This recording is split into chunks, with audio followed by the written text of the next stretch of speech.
뉴스쇼 화요일의 코너입니다. 라디오 재판정.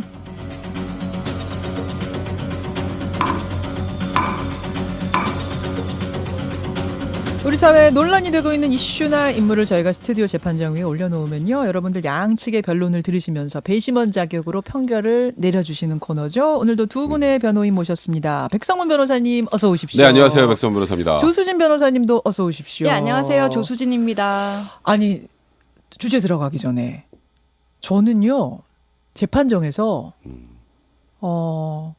검사님 너무 무서워서, 맞죠? 판사님이었으면 검사님 예. 너무 무서워서 진술 못 하겠어요. 이래서 휴정이 됐다는 얘기는 제가 태어나서 처음 들어요. 저도 태어나서 처음 봤습니다. 네, 저도 변호사 경력 동안 처음 본 것 같네요. 네. 그게 중단이 된다는 게 좀 그렇죠. 이례적입니다. 야, 고유정에 대한 어제 결심 공판이 있었는데, 그래서 어제 아침에 저희도 말씀을 드렸어요. 아마 오늘 구형이 이루어질 거다. 네, 맞습니다. 오늘 여기 관심 가질 포인트다. 이렇게 말씀을 드렸는데, 검사님 무서워서 진술 못 하겠어요. 라는 이유로 재판이 연기가 된 거죠. 아예. 그렇습니다. 예. 잠깐 멈췄다 다시도 아니고 그냥 연기가 돼 버렸어요. 예. 잠깐 멈췄다가 최후신문 준비가 안 됐다는 뭐 변호인 요청까지 수용을 해서 네. 재판부에서 기일을 다시 잡아줬죠. 와. 근데 아주 이례적인 거 맞고요. 예. 근데 고유정이 지금까지 계속 뭐 전 남편으로부터 성폭행을 당할 상황에서 우발적으로 범행을 저질렀다가 이제 고유정의 계속 주장이었는데 예. 객관적인 증거로 그게 다 깨졌어요. 깨졌죠. 예, 졸피된 문제도 그렇고 여러 예. 가지 문제들로 예. 혈흔 분석까지 다 끝이 났는데 그러니까 지금 할 수 있는 게 뭐가 있을까요? 이제 감정적 호소. 내가 아이 있는 데서 그랬겠냐. 어허. 근데 나는 분명히 우발적으로 했는데 검사가 지금 계속 나를 계획 살인범으로 좀 몰아가니까 저 검사는 무섭다. 이 얘기하고 싶었던 거예요. 근데 제가 보기에는 예. 약간 심리적으로 고유정 씨가 자기가 쳤던 저지선이 다 무너지면서 약간 떼를 쓰는 것 같은 그런 느낌이 좀 있어요. 그런데 이게 과정이 검찰에서 피고인 신문이라는 걸 마지막에 하지 않습니까? 예. 그래서 당신이 지금까지 우발적 살인이라고 주장을 했으니 어떻게 해서 우발적으로 일어났는지 설명을 해보세요라고 했더니 갑자기 검사님 무서워서 말을 못하겠다. 꺼내고 싶지 않은 기억이다. 이렇게 했다는 거예요. 본인이 사실은 본인 주장을 펼 수 있는 좋은 기회인데 근데 또 예. 그걸 받아들여서 재판부에서 재판 중단까지 10분인가 해줬다고 합니다. 그래서 좀 이건 굉장히 좀 이례적이고 제가 볼 때는 일반적으로 형사재판에서 재판부가 이렇게까지 피고인의 이유 없는 감정선을 이렇게 따라서 중단시켜 주는 거는 예, 예. 약간 엄벌에 처하기 전에 이렇게 하는 경우가 많아요. 그렇잖아요. 보통은 아. 이제 재판부가 피고인의 얘기를 많이 들어주고 잘 들어주면 예. 줄수록 형량이 셉니다. 통상. 그러니까 수긍할 수 있게 만들어주는 거예요. 쉽게 말하면. 야, 그렇죠. 이거는 이제 법조인 눈에만 보이는 부분이었네요. 그렇죠. 저는 어제 들어주는 걸 보면서 아니 이런 경우도 있나? 이게 너무 판사가 온정적으로 간 거야? 아니 고유정 편드는 거야? 뭐 이런 얘기까지 심지어 그렇죠. 댓글에 나왔을 정도인데 그래서 오히려 아마 그러니까 변호인들은 좀 불안하셨을 거예요. 왜냐하면 굉장히 중형을 선고하기 전에는 재판부에서 그래, 네가 하고 싶은 거 다 해봐라. 그런 분위기가 있거든요. 오히려 그러니까 예를 네. 들어서 받아들일 필요 없는 증인도 다 받아주고 예. 그러니까 하고 싶은 거 다 해보세요. 라는 게 좀 있어요. 이제 그래야 그 예를 들어서 중한형을 선고받는 사람도 내가 이 정도까지 했는데도 이런 형이 나오는구나라고 수긍할 수 있잖아요. 그래도. 그래서 보통 그렇군요. 이렇게 좀 이례적인 예, 재판 예. 과정이 있다 보면 예. 형이 세다고 보시면 거의 일치할 거예요. 아니, 검사님 무서워서 뭐 말 못하겠어요라는 이유를 들어줬다는 거 참 좀 이상하다. 너무 이례적이다. 태어나 처음 봤다 하시는 분들 지금 말씀 듣고 나니까 조금 이해가 되시죠. 오히려 엄벌 내리기 전에 세게 형 때리기 전에 이렇게 들어주는 경우가 네. 많다. 경험상 두 분 네, 보실 그렇죠. 때. 절차적 권리를 충분히 보장하지 맞아요. 않았냐 이렇게 하는 거죠. 그러면 지금 제가 이제 편한 말로 세다라고 말씀을 드렸는데 네. 고유정 같은 경우는 뭐 사형, 무기징역 이런 것들 예상들 하세요? 법조인들은? 저는 사실은 이제 지난번에도 한번 말씀드린 적이 있는데 사형까지는 지금 관행상은 좀 어렵지 않은가 생각을 하고요. 아, 이렇게 끔찍한 사례를 저지르고 사체 유기했는데도? 네, 최근에는 사형을 선고하는 경우가 거의 이례적으로 많지가 않습니다. 집행도 되지 않지만 그래서 한 무기징역형이나 아니면 저는 심하면 25년형 이 정도도 가능하다 이렇게 봅니다. 아, 사형에는 아니 사람을 죽였는데 25년형밖에 안 나와요? 그러니까 예. 원래 보통 그 한 명을 살해하는 경우에 무기징역 선고되는 경우도 그렇게 흔치는 않죠. 맞아요. 그래요? 네, 보통은 이제 권고형이 이제 2명 정도를 2명 이상을 살해하고 예. 극단적인 인간 경시풍조를 보여주면 예. 그런 경우에 이제 사형 선고하도록 돼 있는데 예. 그래서 지금 병합 얘기가 나오는 거예요. 예, 병합. 의붓아들 그 살인 사건과 두 개를 병합을 해서 둘 다 유죄 판단이 나온다면 사형 선고가 가능하고요. 통상적으로 이 만약에 이 이제 전 남편 살인 사건 같은 예, 경우에는 검찰은 사형을 구형을 하겠죠, 100%. 예. 그렇죠. 근데 이제 받아들이는 재판부가 예. 양형 기준에 따라서 보통 하기 때문에 예. 한 명만 가지고는 사형 선고하기 좀 어려울 텐데 그래서 지금 검찰에서 꼭 병합을 해달라고 지금 요청을 하는 거예요. 실질적으로 제대로 된 선고가 나오길 바란다는 취지로. 그러니까 지금 사회적으로는 큰 이슈가 됐지만 큰 네. 이슈가 됐다고 해서 양형 기준 무시하고 줄 수는 없는 것이고 그렇죠. 지금의 양형 기준으로 봤을 때는 고유정 전 남편 살해한 거 하나 가지고는 무기징역 아니면 25년형이 저는 무기징역 선고될 거라고 생각해요. 예, 그 무기징역이 선고가 된다면 사실은 국민 여론을 의식했다라고 저는 볼 수 있을 것 같고요. 일반적으로 지금 대법원 양형 기준이라는 게 예, 전국 예. 판사들이 다 지키고 있기 때문에 예, 예. 고유정이라고 해서 특별히 더 세게 때리긴 사실 어려워요. 그럼 25년형도 가능하다고 예, 보십니까? 저는 그렇게 봅니다. 그렇군요. 그런 상황이어서 그런진 모르겠습니다만 청주에서 벌어진 그러니까 현 남편의 아들 그러니까 의붓아들이죠. 고유정의 의붓아들 사망 사건도 병합해서 처리해달라고 검사 측도 요구하고 예. 고유정 측 입장은 뭐예요?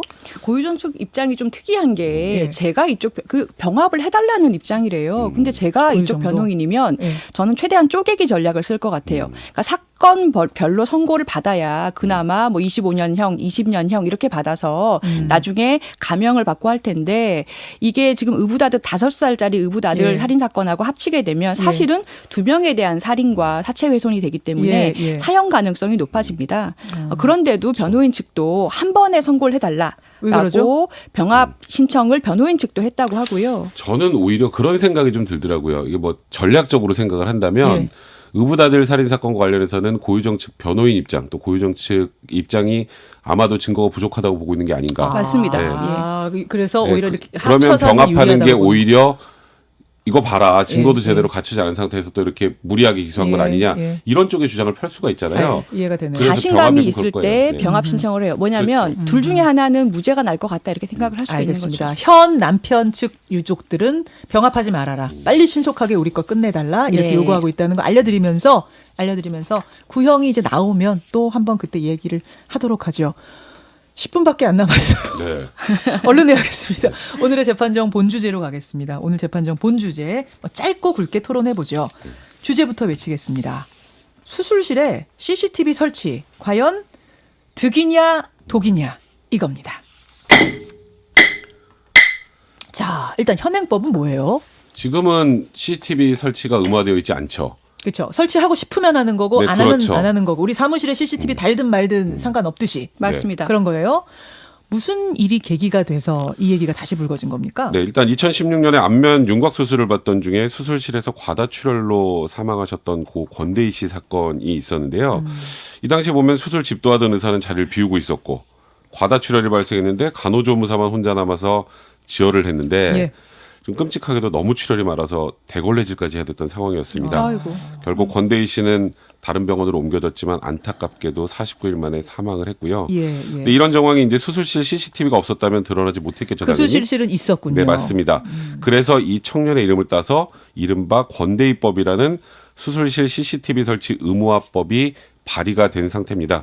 그래서 이 CCTV 설치 의무화법이 발의가 되면서 과연 이 CCTV를 설치하는 게 맞느냐 아니냐에서 이제 지금 논쟁이 벌어지고 있는 상황인 그렇군요. 겁니다. 현행법은 뭐 분명한데 이제 법을 개정해야 되느냐 말아야 되느냐 요거 갖고 오늘 논의를 해보는 건데요. 제가 득이냐 독이냐라고 던진 건 다 환자 입장에서 얘기를 하는 네, 거예요. 맞습니다. 우리 환자 입장에서 그게 득일 수도 있고 또 독일 수도 있다는 지금 주장도 나와서 예.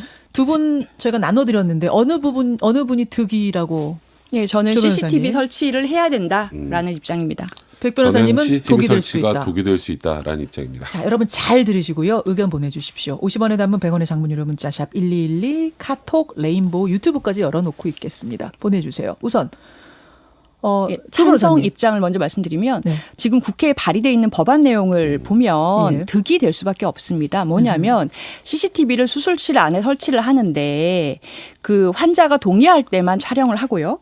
그리고 모든 CCTV를 다 공개해서 뭐 영상을 보고 이런 것이 아니라 나중에 사고가 발생해서 환자의 신청이 있으면 그 영상을 공개한다라는 내용입니다. 예. 그래서 일반적으로 성실하게 수술하시는 의료진에게는 아무런 뭐 어떠한 해나 뭐 저해하실 것이 없는 내용이고요. 촬영은 다 하되 네. 환자가 동의할 때 촬영하고 네. 보여드리는 것도 환자가 원할 때 보여드리는 거다? 그렇습니다. 그러니까 사고가 났을 때 증거를 남기자는 것도 블랙박스 같은 역할을 한다고 보면 되거든요. 그래서 이러한 사안은 국민의 알 권리 또 본인 신체에 대해서 보호받을 권리가 우선한다라고 볼 수 있지 않을까 싶어요. 백 변호사님. 일단 전 세계적으로 뭐 이 수술실 CCTV를 의무화해야 된다라는 논란들은 여러 국가에서도 있었지만 시행한 나라가 없습니다. 없어요? 네, 왜 그럴까요? 선진국이라고 네, 하는 없습니다. 그런 나라도 다 없어요? 근데 왜 굳이 우리나라만 해야 될까 이런 생각이 좀 드는데 왜냐하면 예. 보세요. 일단 산부인과 수술실이라고 한번 가정을 해볼게요. 예. 네, 그곳에서는 굉장히 어찌 보면은 굉장히 외부적으로 영상이 유출됐을 때는 어마어마한 프라이버시가 침해될 수 있는 소지가 있는 영상들이겠죠. 물론 말씀하셨던 것처럼 영상 찍는 곳에서 잘 보관하고 예. 그것도 동의 받아서만 찍고 그리고 그 원할 때만 보여주고 하는 것까지 좋은데 그거 해킹되면 어떡해요? 일단 그런 문제도 있어요. 그러니까 지금 제가 보통 이 얘기를 할 때 제일 많이 하는 건 그 예. 의사들 수술할 때 그 과도한 스트레스, 의사 인격권 침해 얘기를 많이 하지만 그거보다 더 걱정되는 건 영상 유출입니다, 사실. 환자 입장에서 볼 때 그럼요. 그걸 걱정해야 된다. 그러니까 이런 부분들이 어찌 보면 항상 이 CCTV 설치 의무화법원에 좀 간과돼 있어요. 그럼 선진국에서도 그런 문제 때문에 지금 못 하고 있는 그런 거예요? 것들도 이유 중에 하나고 예. 그리고 이제 의사들이 수술을 할 때 소위 말해서 의료사고에 휘말릴 것 같으면 적극적으로 제대로 수술하기가 좀 어렵습니다. 방어적으로 수술할 수밖에 없어요. 소극적으로 할 수 있다. 그러니까 이거는 좀 너무 급한 상황이니까 좀 다소 공격적으로 수술을 진행을 했는데 그게 지금 나중에 응급 상황이에요. 이러다가 뭐 죽을지도 모르는 이런 상황에 죽을 수 있다는 생각을 하고 수술했다가 의료사고 휘말리면 어떡해요? 그럼 아예 보내버린다 이 환자를 그러면 안 받을 수도 있다. 그럼 안 하죠. 그러니까 이게 CCTV를 이게 설치를 하게 되면 할 수 있는 수술도 꺼리게 되는 수술이 굉장히 많아져요. 특히 생명을 다투는 사건들은 만약에 이게 피해자가 사망하는 사건이라고 환자가 사망하는 사건이라면 그건 CCTV 다 보겠죠. 조 변호사님. 예. 지금 말씀하신 것은 사실은 의료법에 의해서 방지가 될 수 있는 것 같아요. 그러니까 정당한 이유 없이 수술이나 진료 행위 거부하지 못하게 돼 있거든요. 예. 그래서 의사분들이 의료법을 지킨다면 CCTV가 있는 상황이라고 해서 뭐 진료 행위를 거부하거나 이러진 않을 걸로 생각이 되고요. 하도 어이없는 의료 사고가 많기 때문에 사실 도입하자는 거거든요. 그러니까 뭐 성형외과에서 성형 시술을 하시면서 환자 앞에서 어떤 이 전신 마취가 되어 있는 상황에서 생일 파티를 한 일도 있었고 성희롱적인 일을 한 일도 있었고요. 최근에 보면은 2016년부터 올해까지 관악구에 있는 한 정형외과에서는 의료기기 납품업체 직원들이 3년 동안이나 40여 건의 수술을 한 일이 있었어요. 근데 이게 지금까지 재판 중이라는 이유로 그 병원이 어떤 영업정지나 행정처분을 안 받고 있다는 겁니다. 그러니까 사실은 이런 일이 다른 것으로도 방지가 된다면은 뭐 영업정지를 한다거나 아니면 형사처벌로 방지가 된다면 대리수술이나 아니면은 이런 것들에 대해서 CCTV까지는 필요가 없겠죠. 그런데 지금까지도 영업정지도 안 되고 그러니까 CCTV라는 게 방지 효과가 있는 거거든요. 그래서 사실 이런 논의가 나오는 것이고 원래는 의료인하고 환자 간의 신뢰에 기해서 사실은 의사를 믿고 수술을 받아야겠지만 또 최근에는 경기도 성남시의 한 대형 병원에서 의료진 과실로 신생아를 떨어뜨려 가지고 두개골 골절이 돼서 사망한 일이 있었는데 신생아실 거기. 예, 맞습니다. 근데 무려 3년 동안이나 모든 의사들이 알고도 조직적으로 은폐해 온 일이 최근에 밝혀진 일이 있었어요. 부산하고 사실, 또 다른 거군요. 예, 맞습니다. 그래서 의료 사고가 난 경우에 대부분이 공범이에요. 그래서 내부 고발이나 여러 가지를 기대할 수가 없는 상황이기 때문에 환자 입장에서는 CCTV밖에 기대할 수가 그럼 없는 아까 거예요. 백 변호사님 말씀하신 이런 해킹의 위험, 뭐 환자 입장에서 오히려 또 불안한 요소들은 보다 얻는 게 더 크다. 그렇죠. 그러니까 해킹이 된다라는 것을 아마 다들 인식을 하시면서도 제 생각에는 이 국민들은 CCTV를 찍는 걸 원하실 것 같아요. 자, 백 변호사님. 일단 유령 수술 문제는요. 그건 수술실에 CCTV를 설치할 필요 없고 수술실 입구에 설치해놓으면 됩니다. 누가 들어가는지 확인이 되니까. 그러니까 일단은 항상 무언가를 할 때도 침해를 최소화할 수 있는 수단들을 찾아야 되는데 아까 말씀하셨던 여러 가지 그 의료 사고들 관련된 얘기 해주셨는데 이게 전국 의사의 몇 프로나 될까요? 어느 정도나 돼요? 얼마 안 돼요. 그렇게 따지면 대부분의 의사분들은 환자들을 위해서 최선을 다하고 그런 어처구니 없는 행동을 하지 않습니다. 그런데 이제 의사분들을 제가 만나서 이걸 물어보면 예, 예. 굉장히 불쾌하세요. 모든 의사들을 잠재적 범죄인으로 본다고.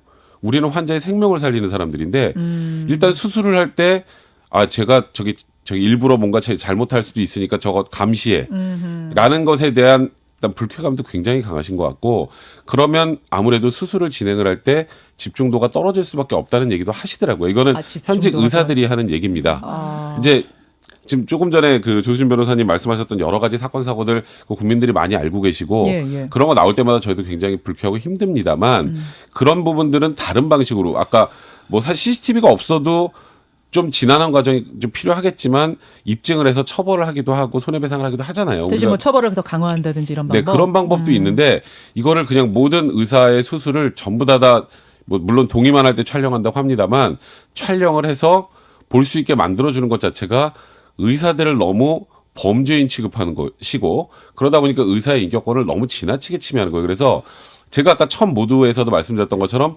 이런 문제가 있음에도 불구하고 왜 전 세계적으로 수술실에 CCTV 설치를 안 하겠어요? 이건 한번 생각해 볼 필요가 있습니다. 자, 여러분 지금 보내주고 계시죠? 50원의 단문 100원의 장문 유료 문자 샵 1212 카톡 레인보우로까지 열어놓고 있습니다. 한번 생각해 봄직한 문제예요. 네, 저는 근데 전 세계에서 아무데도 안 하는 건 처음 알았어요.